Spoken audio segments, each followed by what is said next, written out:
listening to Board Gamers Anonymous, episode 34. This week we're celebrating our 1-year anniversary, and that means 2 big announcements, along with our top acquisition disorders out of Gen Con and 4 of our favorite games from year 1.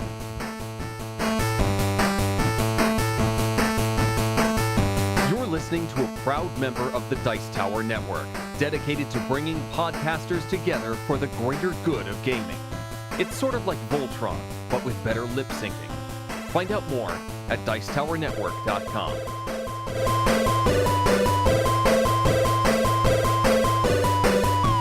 Welcome to Board Gamers Anonymous, a podcast about gamers and the insane fun we have at the table together. This is Anthony. Hey, this is Chris. This is Daniel. And this is Drew. Welcome to the episode, everybody. This is a very, very, very special episode. I say that every single episode, I realized, as I was editing last time, I was listening. They're all good. And I said that, and I realized it was just a normal episode. But it's special, but it wasn't super special, because it just waters it down when I tell you that this is a special episode, because it is our 1-year anniversary to the date. Oh. Episode 34. We started on August 24th of 2013, so the exact same date even, which is a complete accident. Wow. But It's not an accident. It was meant to happen. Ages ago, they said this day would happen. No? no. So it's like special, like as in, on this special episode of Blossom, Anthony realizes it's been a year. No? Yeah, sure. All right, cool. Yeah. After school special, kind of special? In fact, I actually remember because I uploaded it, and it was completely random what day I did upload it, because I had been procrastinating editing the podcast for like 3 days. So it could have easily been 3 days earlier, and then I would be having a different conversation. But it works. Yeah, it does work. But that, we're obviously very excited. This has been a great year. We've built up a nice audience. We've built up, we've become a part of the Dice Tower just a few months ago, which was honestly when we started, one of our only goals. So we did it. Yay! So what we're telling you is we're done now. We're done. We quit. We're out. We're out. We peaked. It's done. It's happened. And actually, to go back to a couple of things too. To be on the Dice Tower Network, I know for probably people outside of board gaming, it doesn't seem like much, but probably, I said this again, the first video I ever watched to get a walkthrough or information on like hobby board gaming was Dice Tower, and that was kind of a big thing. And it was Tom Vassell. I'm like, I really enjoy this, and I really want to get involved in this and do more than just playing the games. And it was kind of a big moment. And then, obviously, Anthony also said, too, about a big audience.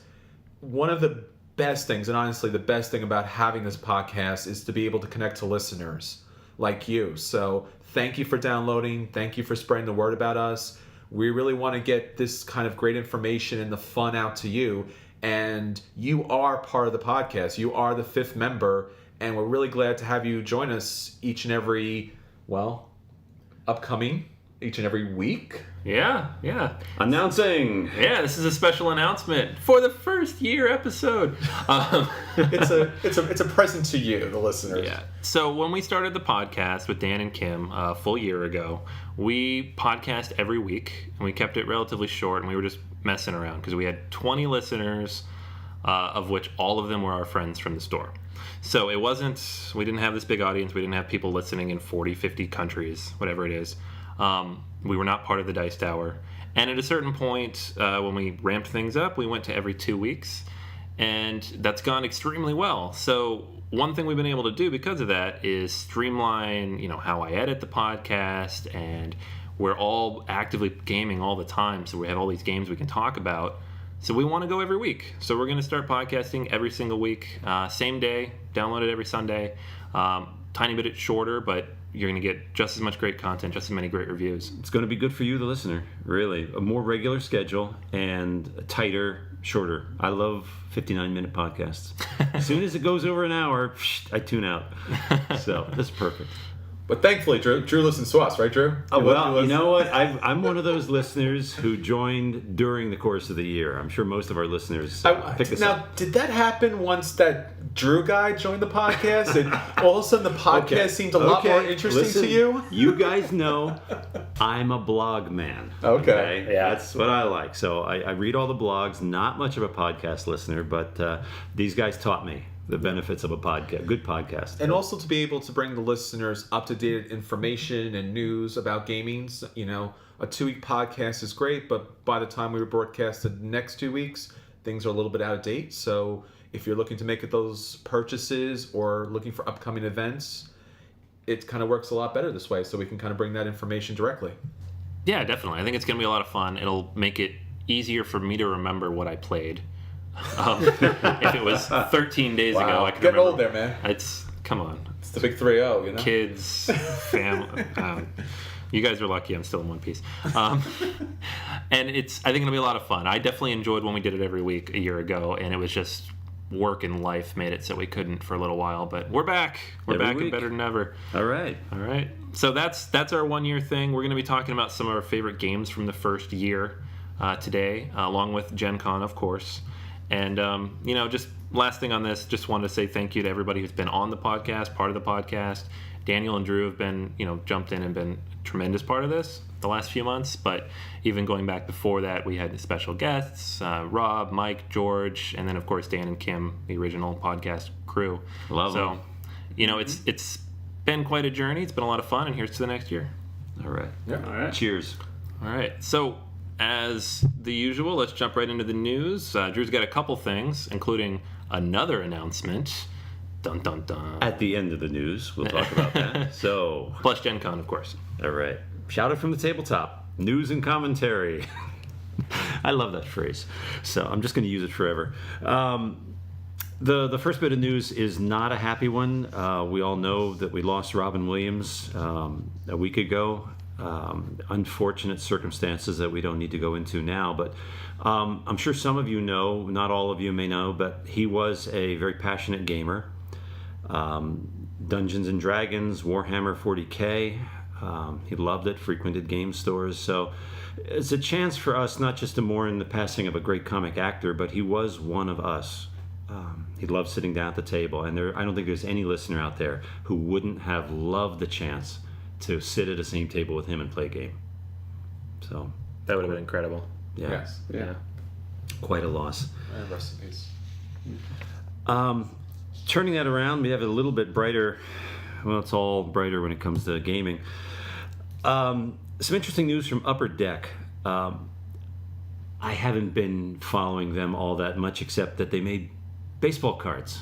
I was a collector. Anthony, you collected too for a while. I have We know Upper Deck. thousands of baseball cards in my basement that my son likes to play with. There you go. Listen, I loved writing on mine when I was a kid. I ruined my future college tuition with it, let me tell you. My kids' college tuition if I had kids.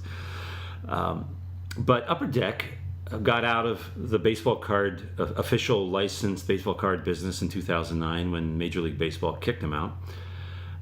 Gave an exclusive license to Topps. But in 2009, they also got out of publishing Versus, their card game system, which is normally spelled VS dot, but called Versus. They've announced that they're actually going back into that full bore. They're recreating that, and you might be hearing some different things about them because they're trying to rush to get it out of Gen Con. I'm sure they're playing it there, but they really rushed a little too much, made some big mistakes on their cards, and they also included the phrase living card game, LCG, on it, which is a licensed phrase of our old friends. Fantasy Flight, of course. Yeah. So probably they're going to be the demo cards that they have there at Gen Con are going to be worth a lot of money someday because they're the only ones that are going to have LCG on them. But it is pretty interesting that to know that Upper Deck is getting back into this, the card game, collectible card game business. Have you ever played those before? I have not, no, but I know some people are very excited about it. I know that it went along with that Marvel license for a little while. Yeah. So maybe somehow they'll tie it into, or at least, the general way they've been doing Legendary. Yeah. Should be fun, should be interesting. It's a new card game with a system that'll be familiar to us, even if we can't call it that, from a different company, that's always interesting because Fantasy Flight's kind of got the market cornered right now on LCGs. It's not that it went out of print. It's just they just stopped doing it. It's like they decided to go a different direction, but now they're back. So good for everybody. Next bit of news, we're talking about the publishers and the hobby business. I read something from ICV2, the website that tracks entertainment, news, publishing. They put out their spring report. Every quarter they do that. It seems like that we're following a hobby that's very, very vigorous, very strong. $700 million in sales for the spring. What's interesting is that they break down all the sales in 5 categories, and I wanted to test you guys to see if you knew what the number 1 game in each of the 5 categories are.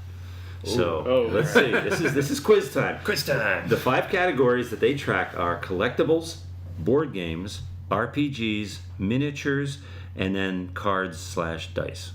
Okay. So we'll start with probably the easiest one, collectibles. Ooh. Wait. Dead silence. What's defining Yeah, collectibles? Not yeah, cards. Not cards. Actually, yes. Okay, so Magic.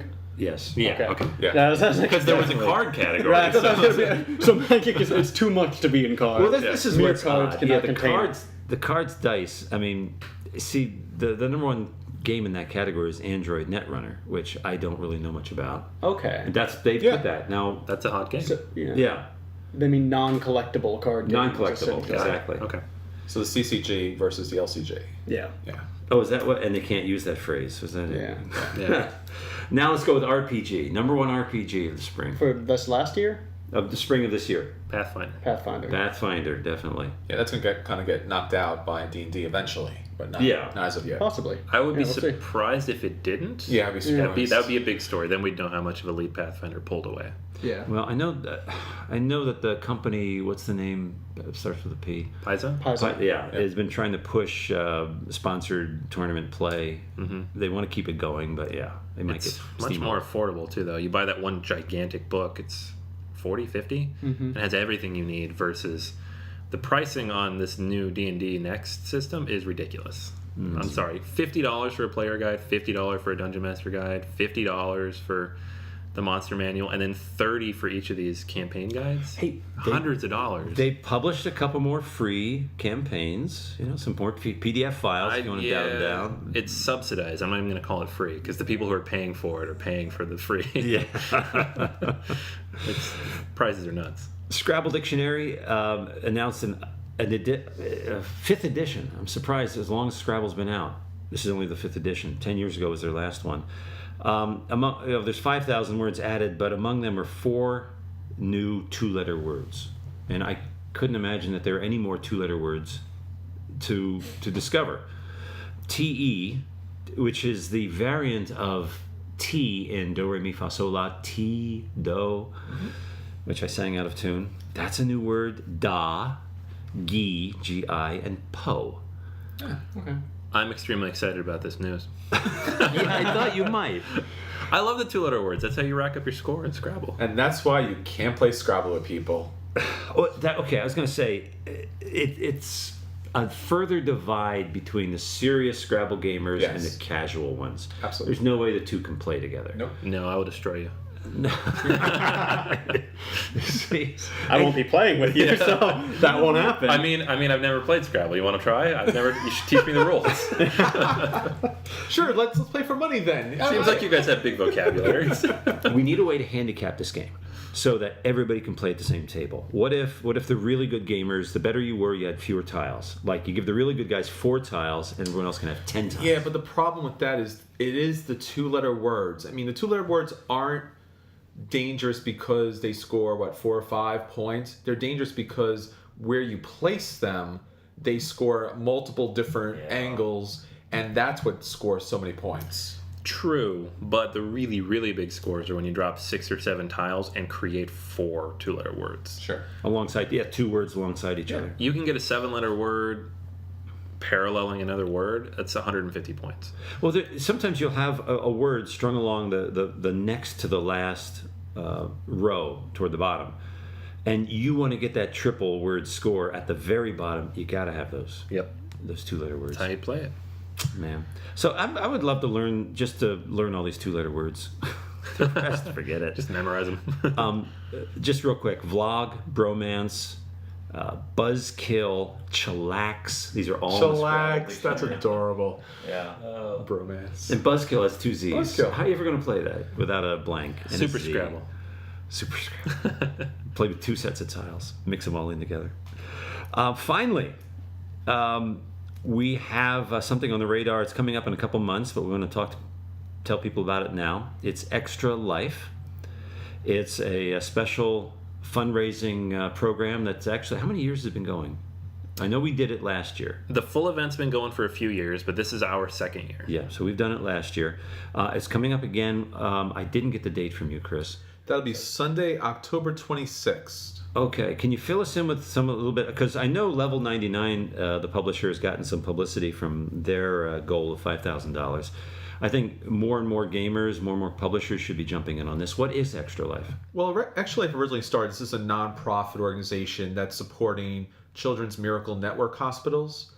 And it started out trying to get gamers to donate towards this cause. So you would have their 25-hour event, and you would say, if I go off and I game for 25 hours, and you ask people to sponsor you for that time, and you get to pick the hospital that you want as part of this network that's in your area, and then raise money that way. In the last year or two, tabletop gaming obviously has exploded, and they've reached out to tabletop gamers in order to bring in that additional revenue to help these hospitals. So what we did last year was actually have a 25-hour game event where the yeah, that happened. It really did. 25 Yeah, so hours. there's actually an episode that was on episode 12 where we talked about all the fun, crazy, sleep-deprived things that we did. And initially, that 25 hours seemed like a great idea, and it was a lot of fun, but it was really hard to game, towards the 20-hour kind of mark. Before that, it was a lot of fun, but here's the problem. The 4 people who were coordinating this event were not there at 10 a.m. They were there at 8 a.m. and were preparing at 5 a.m. So I was awake not for 25 hours, because I know plenty of people who showed up 30 minutes after we started who had woken up 20 minutes before that, but had been awake for an additional 6 hours beyond that. So it was 31 hours on top of actually running the event. Anyways, long story short, we were very, very tired. We were very, very tired. So, but the event went amazing. It was a great time to bring new gamers in. We packed the store full of gamers. And what we did was we ran a auction event. So we had a silent auction. So there was some really great big games that we got from publishers and also from friends who donated some games. And then people were able to kind of sign in and put their amount of money they wanted to donate for those games. And then in addition to that, we did an hourly draft, right? So Yep. So we had a raffle every hour, the entire event. So there were 25 separate drawings.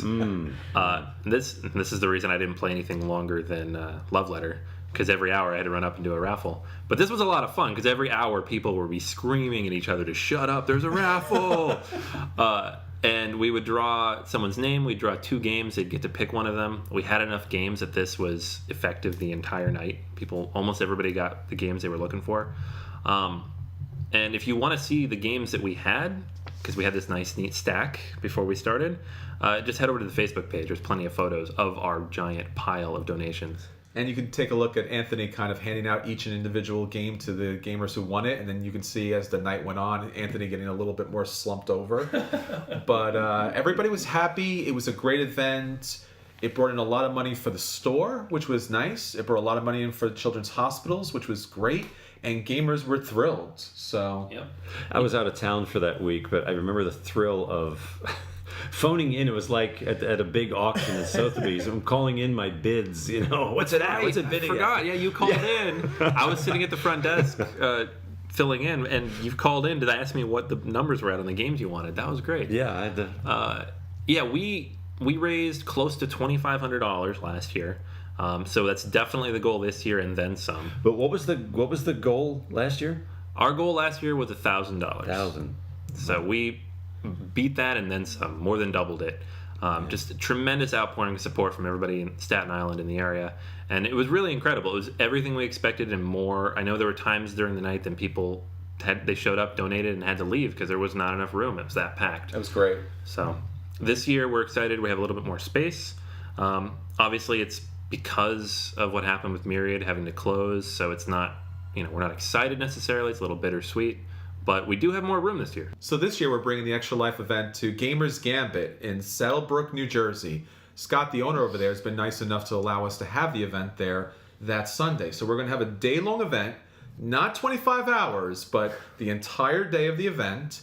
And we're going to do a lot of the similar things that we did last year. So we're going to have the raffles each hour. We're going to have the silent auction. We're going to have gamers playing all types of different games. We'll have people teaching different games, which is always a great thing. So if there's a game you haven't played before, there'll be teachers on hand. And we'll also have special promotions for fans who are listening to the podcast. So if you can't make it down to New Jersey for that event, we'll have a way for you to donate to this campaign that'll help Children's Hospital and hopefully get a game in your hands too. I'm really excited to be involved this year because last year I wasn't able to be involved at all. I didn't even get to call in. So now to be in the midst of it, in the eye of the storm. We hadn't met you yet. I know. We hadn't entered our little circle. I guess I hadn't entered Myriad yet at that point, actually. This I think happened right before I joined the Board Gamer Meetup where we all met. Yeah, I think we met you later that month. Yeah. So, yay! Now you're in. Yeah. Right. And once you're in, there is no leaving. You have to help us run it. You know what that means? That means the party started.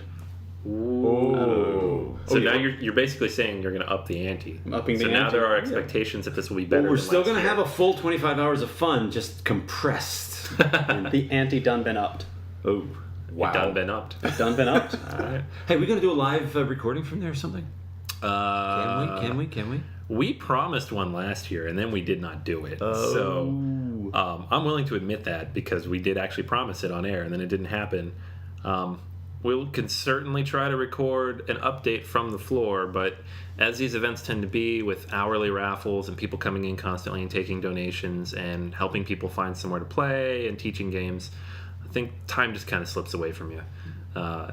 Maybe if one or two of us wants to sit aside and do the team a favor and record something. It's the same thing with Gen Con, isn't it? All these people Yeah. promising updates from Gen Con, and they're just too busy. Yeah, it's tough. Well, we'll try to do a little bit more this year, which is great. So we're figuring out at right now, and we'll have more details for you each and every week to kind of bring you up to date with what's going on with Extra Life. We're going to be looking at something from like 11 in the morning to 11 at night. So if you're in the area and you want to help out, we would love for you to help out there. And in addition to that, we would love for you to game with us and spread the word. Yeah, absolutely. And, if you want to volunteer, there's plenty of stuff. There's tons of stuff we need help with. Setup, teaching games, checking people in, keeping everything running. If you just want to donate, obviously hit us up on the website. We're going to have a donation box up very soon. Probably by the time you hear this, it should be up on the site. We had one up last year. A lot of people were great about that.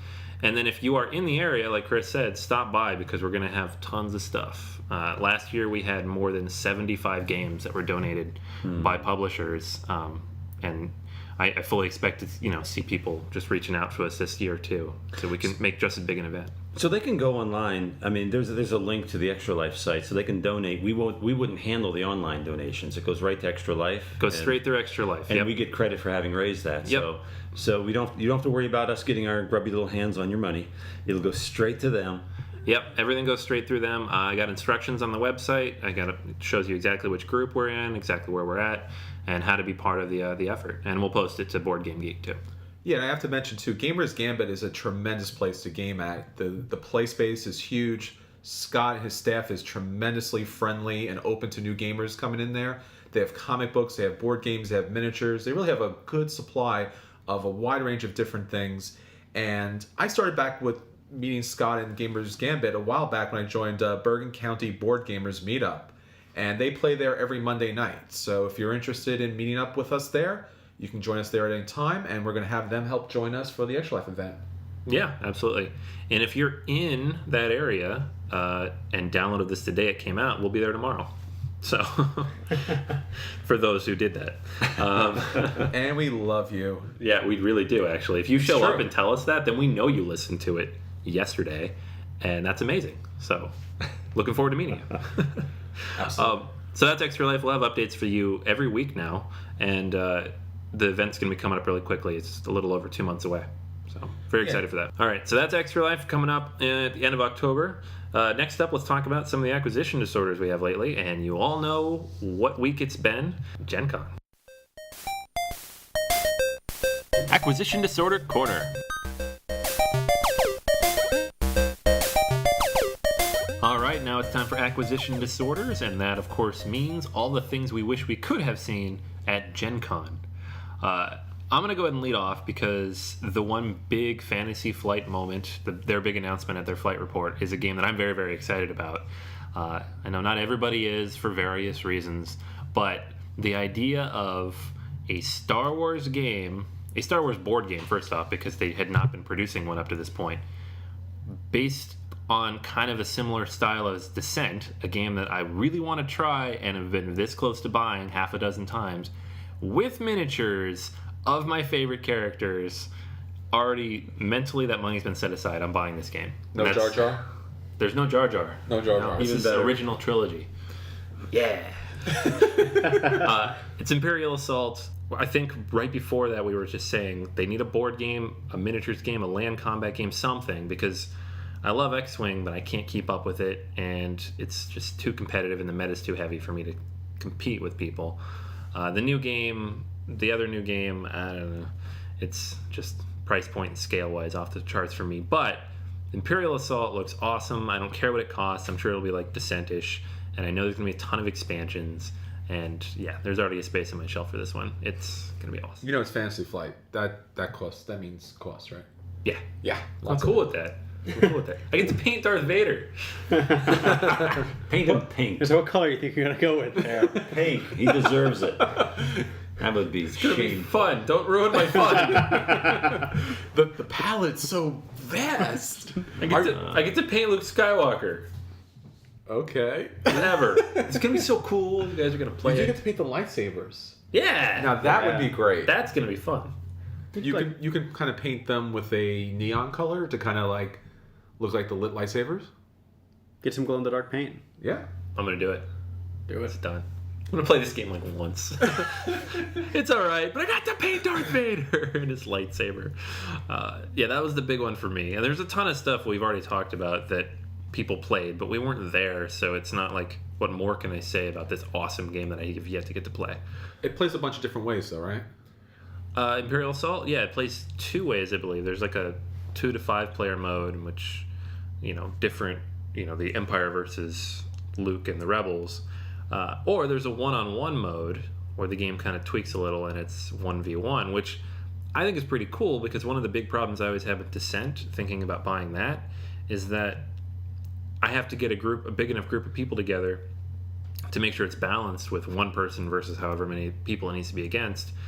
I like 2-player games. I like having that option. And a game that has basically 2 modes, whether it's only 2 in a room or you have all 5, is just really cool to me. I like that idea. How it plays, I don't know. But It'd be really interesting if you can kind of incorporate that with the Star Wars RPG, because now you actually have the miniatures like you would for D&D. And to kind of build, because you can actually use these tiles and the miniatures to actually build a little bit of a world. yeah, it's going to be awesome. It's awesome. And I can already see like different expansions they're going to have, because this one's like the Battle on Endor, so it has the AT-ST, and just, land speeder bikes and that kind of thing. But you could do the Battle on Hoth and get an AT-AT in there. You could go into... Well, I mean, they're probably going to stay away from space because obviously they have their whole mega empire of space games. But just there's so many cool locales inside the Death Star. You could do stuff there. Obi-Wan versus Darth Vader. It's going to be so cool. And they have the AT-ST as one of the miniatures, right? Yeah. That's pretty nice. Don't really have to paint that one. But Is it to scale? So far, it seems to be kind of... I couldn't tell from the pictures. Yeah. Pretty cool. I mean, that'd be a pretty sizable miniature. I mean, It they're is not big. huge, but they're bigger than people. Yeah, right? the AT-ST is pretty big. Yeah, it's big. It's like three times the height of a person. I mean, it's 4 kind times. of it's kind of hard to say. I mean, there's definitely technical manuals which will kind of show you that. Yeah, that was way more detail than you ever wanted. If once you've painted it and you don't want to stop there, I think you should buy another set, a whole set, but paint them as older with little beards, Luke Skywalker with his beard, put some rust on the Millennium Falcon, for the version 7, episode 7 coming up. Yeah.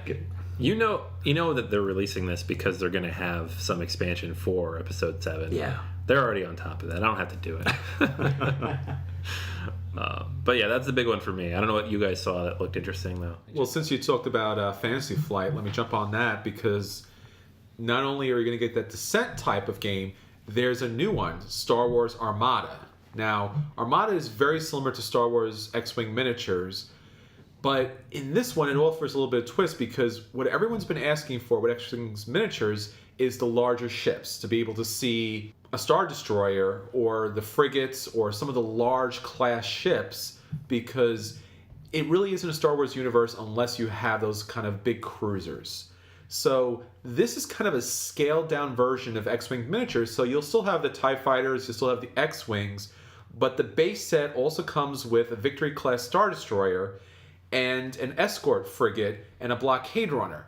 So the blockade runner we know just recently came out for Star Wars X-Wings miniatures, and it's pretty large, it's awesome, it's beautiful, it's definitely worth picking up. But now you can actually have everything scaled down, and this allows an additional level of complexity as far as which sides of the larger ships do you attack, because they actually have shields on different sides, and the larger ships also have different attack dice depending on which way they're shooting. So front or back, and the ways that kind of the ships work together. It has a new maneuver template, and just kind of it all plays together like those classic huge battle scenes, which X-Wing's miniatures was really lacking. The only tough part for me, and we'll see how the game plays if it's different enough, is that it's a completely different system on top of X-Wing miniatures. So anybody already playing that game now has to invest in the new one.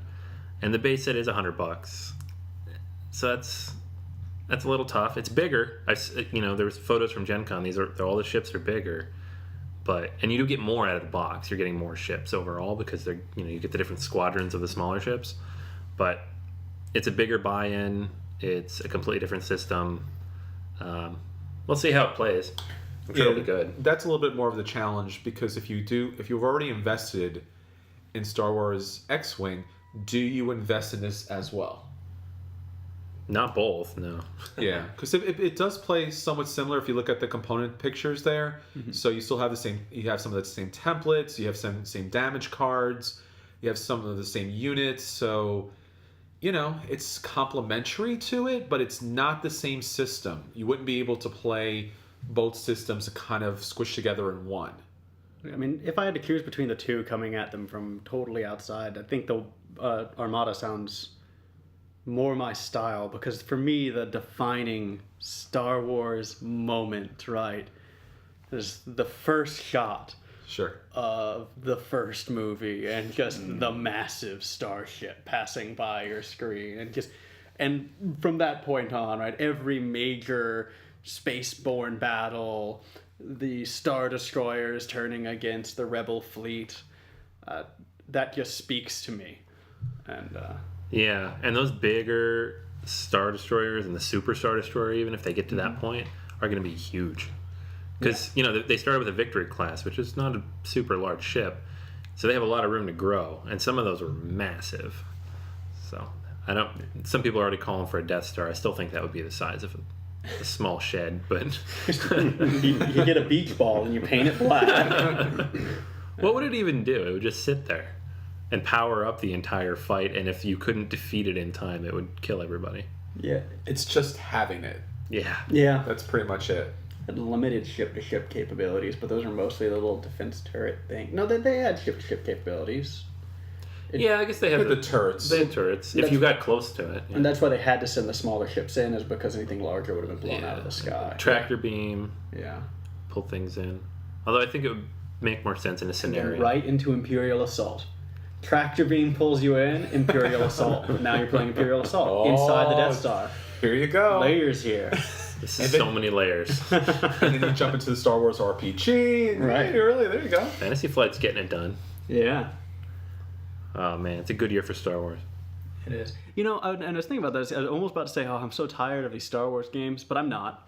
I'd be lying if I said that. Like, it's an IP that I really I don't mind. Yes, keep giving me more games. As long as they're decently done. I mean, if they threw a pod racer game at me, I might start complaining, but So I actually got a little bit excited. Really? The pod racing was the only good thing.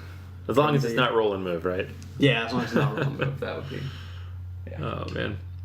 All right, Daniel. What did you see at Gen Con? Well, everything looks great, but the one that really spoke to me, the one that really jumped out to me, is the DC Comics deck builder game Crisis Expansion Pack 1, which is a long title.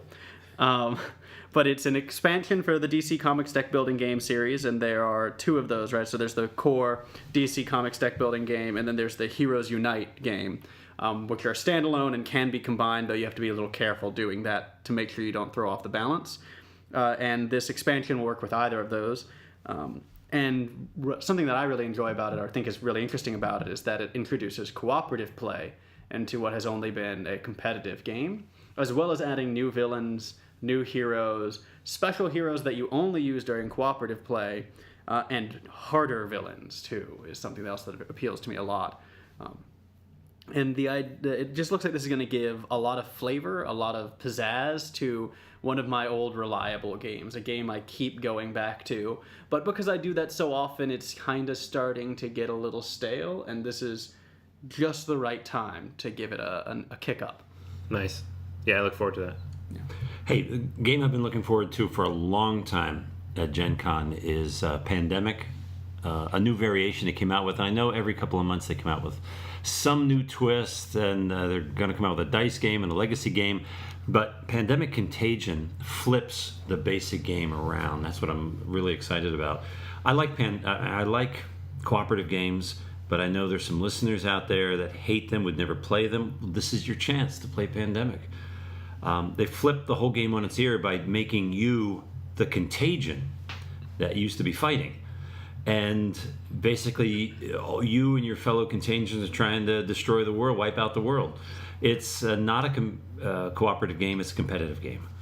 So I like the fact that it takes something familiar that I loved, I enjoyed it in all its different forms, but gave it, a whole new twist. Can't wait. Sounds cutthroat. Yeah. Yeah, that'll be a fun one. Yeah, there's a lot of good stuff. I wish we could have played it and give you guys impressions, but just the laundry list of games coming out in the next 8 months is ridiculous. And even some stuff that old games have been out of print for a while, like Fire and Axe, a Viking saga. I saw that they're bringing that back. And Drew, we were talking about this surge of Viking games lately, which seems to be it's going to be a new hot IP. Not IP, but theme that they're going to borrow from. Catalyst Games Lab has made a deal with, I guess, the producers of the History Channel's show, The Vikings, to create 2 games. One of which is Jarl, which is actually like the Duke. Basically, it's a variation of the Duke. Not just a retheme, but more new rules to it. And then the other one is the Vikings, the board game, which they say, the phrase was for the Lords of Waterdeep and beyond crowd. So it's going to be a worker placement game in that sense. So those 2 are coming out, and we've talked about some great Viking games we've enjoyed in the past. So yeah, it's a theme that's strong. It's got legs. Yeah, it's picking up. It doesn't really matter that we didn't go to Gen Con. We went somewhere better. Gen Cant. Oh yeah. Yeah. Yep. How did everyone enjoy their Gen Cant weekend? That was a brilliant idea. I don't know who first came up with it, but I've started seeing references to it pop up all over the place. The contest that they had for Gen Cant was simple and brilliant. Send in a photograph of what you are doing instead of going to Gen Con. That was it. And I didn't send in any photo. I don't know if any of you guys entered the contest, but I tried to think of something clever. I thought Failed. we should have. probably should have, because we were all doing something. Not as good as what they were doing at Gen Con, but That's the joke. at least we still have our health. Can you imagine how they're abusing themselves, staying up all night, not eating? Come on. Sounds awesome. That's why Gen Cant is better. Yeah. You don't have to do any of that. It's better for you. I ate a salad for lunch, did some chores, spent some time with my son, and went to bed at 10 o'clock. See, Gen Cant. Hashtag. So, I'm putting that on my calendar for next year to make sure I get to Gen Cant 2015. I think you're already there. You enjoyed the games, the interviews. The lines were pretty short, so that wasn't too bad.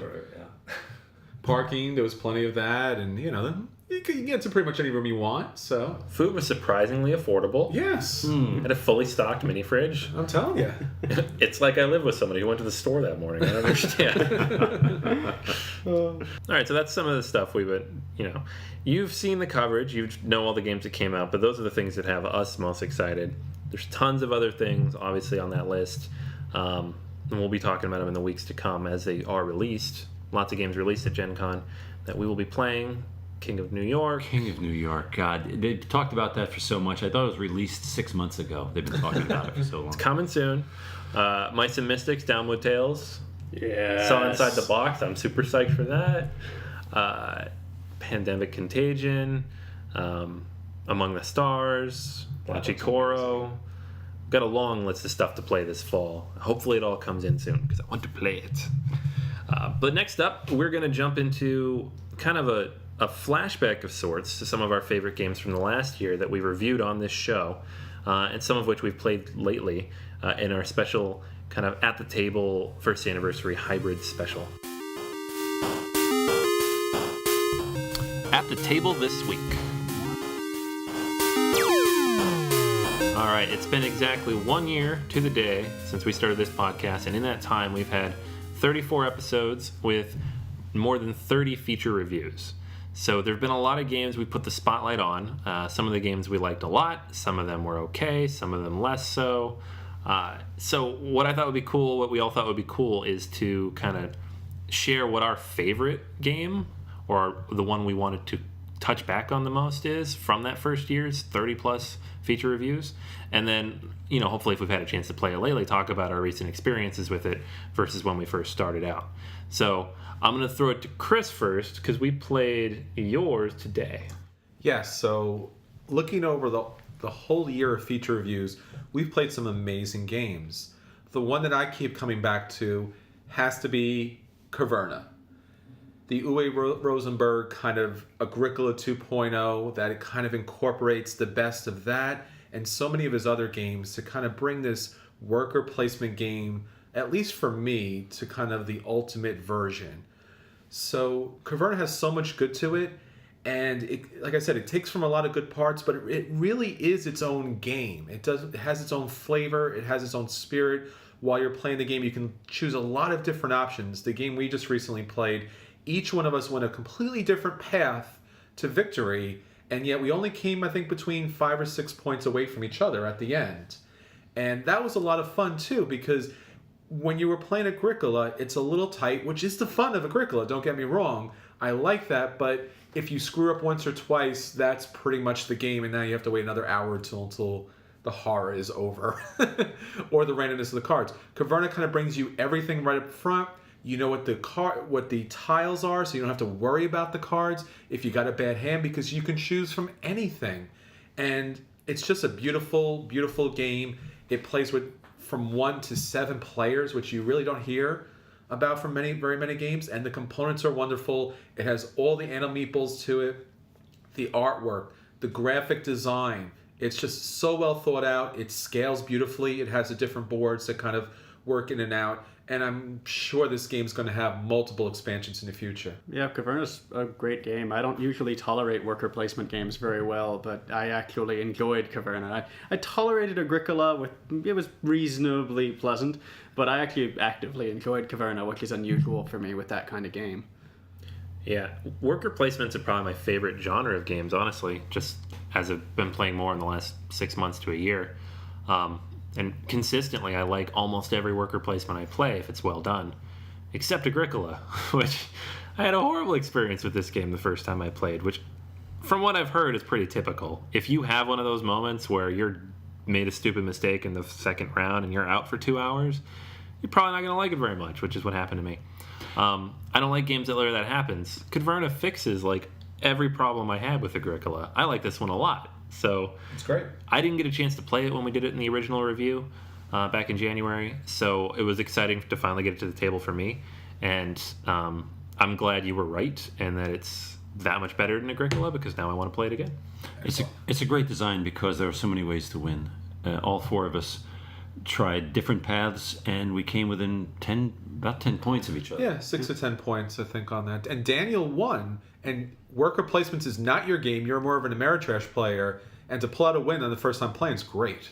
Yeah, it's a flexible game, and you can kind of just sort of look for whatever paths are open, right? Even if you get penned in, you're like, all right, here's a way I can capitalize on what I have. Well, yeah, Anthony, you and I were starting out with the questing thing of building up our dwarves with more and more armor. But because you sat to my left and always went after me, you figured out a way to branch off in a different direction. Yeah, I thought that would be fun to do the questing. You went all in on the questing, which I don't blame you because you spent those resources. If this was Agricola, I would have been dead in a ditch somewhere. My family would be starving to death. I would have ended the game with 4 points and just never wanted to look at it again. Caverna basically let me kind of go around that and be like, all right, well, you have the benefit of those weapons you picked up. You could still use those whenever Drew decides not to go those places. But you can also use those extra resources and get points here and build out your mines and build new cavern rooms. So it was really cool. I didn't feel like I lost a ton of momentum. I still came in last place, but by like 5 points. Yeah, so it wasn't such a huge difference. And there were a few other decisions I made that probably had more of an impact than that, where in other games, it would have been a lot worse. So it's so much better balance. It's almost like Rosenberg looked at Agricola and said, okay, I have a really good game here, but also I know these complaints. How do I resolve those and make it part of a very tightly balanced game? And that's what Caverna does. To me, the balance is between strategy and tactics. Absolutely. You got to be able to deal with both. Another worker placement game that that made a big impression on me goes way back to the very first episode, The Lords of Waterdeep. I know you also reviewed the expansion to that too in the first episode. Chris, you introduced that game to me. Yes. You played the base game a couple times. Absolutely. Love that game specifically for a mini, what I call a mini mechanic, the worker replacement mini mechanic, where you get to place your worker, take an action, and then at the end of the turn, you take a supplementary action with that. Lords of Waterdeep did that. I've only ever seen that in Russian Railroads. They do that. If you place a guy for about turn order, you get to use him at the end. Sure. I love that. Because the first move you make with it is a minor one, but could be key, like first player, then gives you a chance to have one more shot at it. I love it. Mini worker replacement. Yeah, I really love worker placement games, and one of the games that really solidified that for me was Lords of Waterdeep. The opportunity to actually play a D&D inspired world game with a Euro mechanic is such genius, because for most of us who've grown up with these kind of Dungeons and Dragons, Lord of the Rings, and at the same time you see Euro games on the other side that are so bland and they have that kind of old medieval theme, you would never even come close to that. So Lords of Waterdeep kind of brings the best of both worlds together, and it's really interesting. The artwork is beautiful, the graphic design is really nice on that, and it's just a really great, nice kind of entry-level worker placement game that you never really get tired of, especially with the expansion. It kind of adds a lot more to the game and kind of brings a fuller experience, but really a wonderful worker placement game. Yeah, definitely. I love this game. I've not played it as much as I'd like to in recent months, but it's on my list. And with that expansion, it opens it up and it becomes more strategic long term. You can definitely build around those corruption markers and do lots more cool stuff. The base game can end up feeling a lot like hoard resources, spend, complete quests. You know, it does start to cycle a little bit, but you throw those new wrenches in there and it adds a lot. So now, I've never played Lords of Waterdeep or its expansion, so would you guys suggest that if I were to play it, just start right off with the expansion, don't bother with the base game alone, or what do you guys think? Base game's good. Definitely, I would play that. I'd start with the base game. I'd play it once with that, and then the expansion's actually 2 separate expansions, too. So the one adds just a few new spaces on the board, and the other one actually adds a whole new mechanic. So I would actually, if you're going to play it for the first time, play base, then play Undermountain, then play with the corruption. Okay. In that order. Yeah, because the corruption allows you to go to spaces that have a lot more resources, but then you take markers that will count against you at the end of the game. But there's also cards that allow you to get rid of those markers or actually turn them into points. So there's a lot of different gameplay mechanics as far as that's concerned. The Undermountain is just additional spots. There's really not much more to it. Actually, I like a worker placement game that gives you more options but makes you pay for them. Yes. Yeah. It's a really cool mechanic. Yeah. And you can make it work for you because there are, there's always the Lord you get, which gives you a bonus, and one of them will subtract how much you lose, for example. Like it'll have it, I think. So you lose less points if you have a ton of corruption. So you're just hurting everybody else by loading up on corruption. But you get so much extra for going there. And you're like, well, I'm losing points, but I'm getting a lot. So it's that kind of constant balance. It's a lot of fun. For me, my favorite of our featured reviews, or at least the game that I really want to play more, is Mice and Mystics. I've started playing this game several times, and I don't think we've ever made it past the third chapter with the same group anyway. And I've been playing it recently down in Charleston. I played with some of my friends in the area. I actually bought my own copy in addition to Anthony's so that I could play down there, and it went very well. It's one of those games that I found that even people who don't game that frequently can really pick up. And I want to hear the story play out. I want to see it all play out. It's just a wonderful game. Yeah. Mice and Mystics is awesome. I've had this game since before this podcast started. The fact that we reviewed it just a couple months ago is a little bit of a misnomer because I got that game in May of 2013, and it's been sitting on my shelf ever since. And the one time I played it with you guys, I know that we hadn't got all the rules right, so I probably didn't get the full extent of the plus it was that experience. first chapter, which is more until you get to the crow. It's not, you're just kind of going through the motions and learning the rules. Yeah. Yeah, Mice and Mystics is just an absolutely wonderful game. I love the chapter setup because it gives you this. Honestly, it's a great game to sort of build a weekly game night around, right? You play around it, and then you have this. And you have this continuing story, this feeling of continuity, and it's just really fun. Yeah. I like this game for 4 reasons, and that's more than most games I like.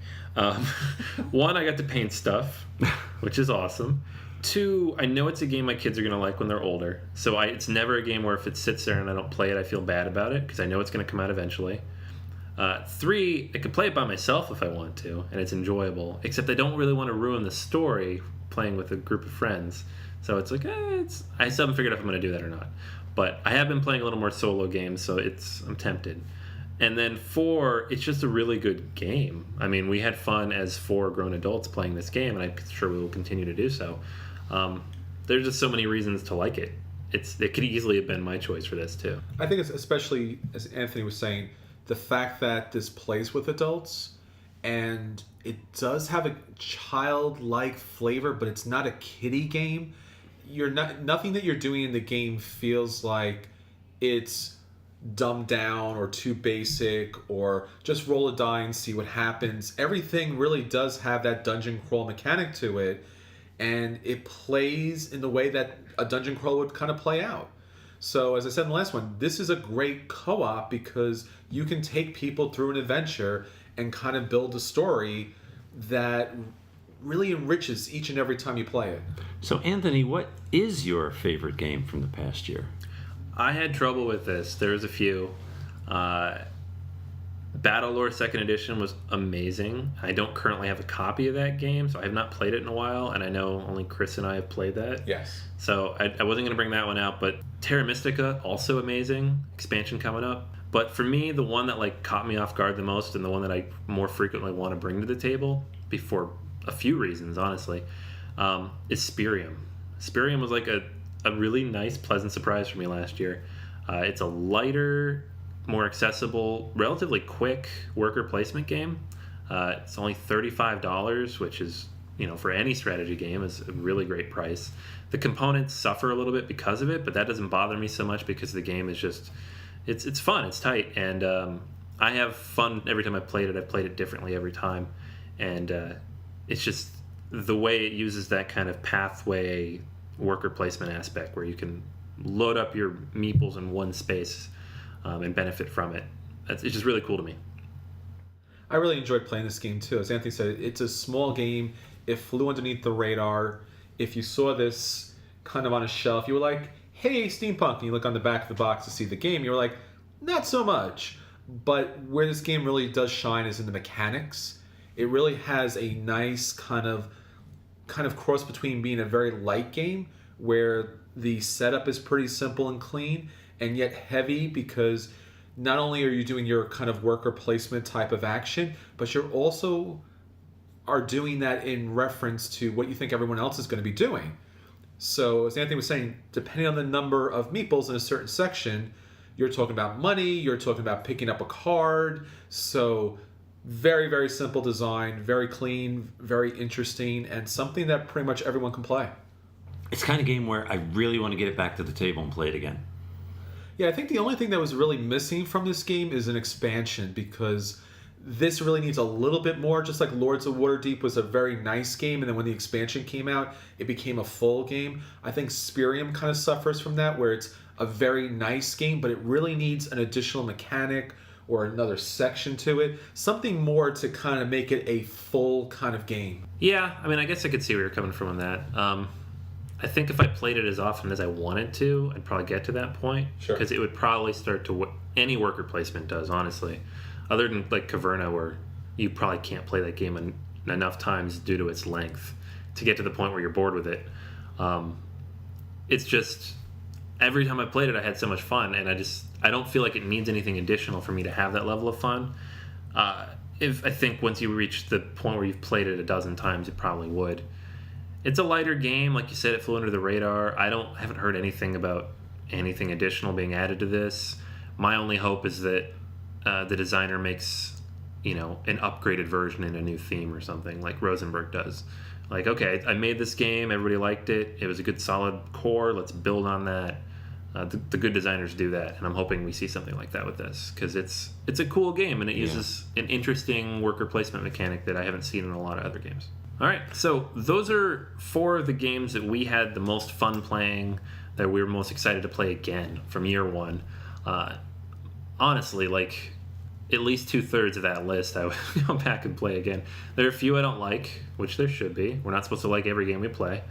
But there are some that I wish I could play more often. Game of Thrones card games, Bint 1, that almost made my list too. Just in terms of, the games that really jumped out at me the most, all 4 of these definitely could make my list. Well, I always like to look forward for the next year. And I wonder, a year from now, what are the 4 games we're going to look back on like we really enjoyed the most? Yeah, it's a good question. I wonder. Good to speculate.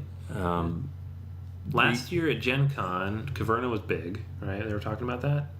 So that would have been an easy one to guess.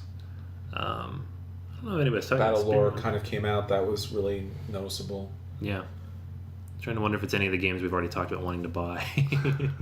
Well, we'll see next year. And if you're interested in any of these games, we have them on all the podcasts. So take a listen back to some of our older episodes, and you get a kind of a full update on those games. And as always, we want to know what you guys think and what kinds of games you enjoy. So if you want to let us know which of the games we reviewed over this last year was your favorite or the one you most want to play, send us a line. Drop us a line. Send us a letter. And stick with Tell us. us. Stick with us moving forward. We're going to be on every week, so we'll always have more games to tell you about. Yeah, and then next year's list will be longer. Oh, God. Yeah, we'll have like almost 50 plus. Oh, darn. That's epic. Yeah. Well, it's the more games, the better, honestly. It's my list of games to play for this podcast, for life, for things I wish I got to play more often is longer every week. In the next year, I'm going to be taking a look back at some of the games from the past, because they're always resurrecting games, reprinting games. There's an appreciation for what we've had in the past, and I want to look back and see some of the great games we may have forgotten, some games that maybe need to be reprinted. We have a great, glorious past, we board gamers, so it's not just about the new, but how the new reflects the old. Absolutely. I think it's a great idea, and I can't count how many times we play one of these new games. I'm like, I like that mechanic. I've never seen that before. And then I do a little bit of research and find out it's been used like a dozen times. Like, all right, never mind. This isn't new. Most board games are built on what came before. It's not, nobody's reinventing the wheel. It happens maybe once every decade where somebody comes up with something completely new, and then everybody else dog piles on top of it and makes their Beats own it to game. death. Yeah. Yeah, so that'll be a lot of fun. That's going to be everything for this week. Yes, we're doing it weekly now, so that's going to be everything for this week. Next week, tune in because we're going to be talking about a couple games that did not make our World Cup of Fantasy games. A couple people wrote in about this and kind of called us out on leaving them out. So we're going to do a special double feature review next week of Cyclades and Kemet. We're getting both of those to the table. We have before. We're going to get them back to the table this week and do it like a full comparison review of both. But for this week, that's everything. Make sure to follow us on Facebook, Board Gamers Anonymous. Look for us on Twitter at BGA Podcast. We're on Board Game Geek, and we're on BoardGamersAnonymous.com. And of course, Chris, kicking the habit. And don't forget to rate us on iTunes. That's always a good one too. Yeah. Absolutely. If you're listening to this and you enjoy what you hear, and I know a lot of you do because I've gotten great emails from you, head over to iTunes, even just drop us 5 stars. Don't even have to leave a review, although we would love your review. We'd love to hear what you like and what you don't like, and all of the above. It makes us better podcasters and makes us happy. All right? Especially head down to Board Game Geek. We have a guild there. Post anything you want us to talk about, any questions you may have. Anthony loves getting your questions, and we love covering them on the podcast, so that we can get to know what you're looking at and how we can help. Yeah, absolutely. Leave a question. It'll be on the next week's podcast after we record. All right, so that's everything for this week. This is Anthony. This is Chris. This is Daniel. This is Drew. And after a year, we're still saving a seat for you at the table. When are you gonna get here? Oh, come on, man! This chair is covered in dust. Cobweb. We want to start the game already. All right, wait. We'll give him 5 more minutes. Get 5.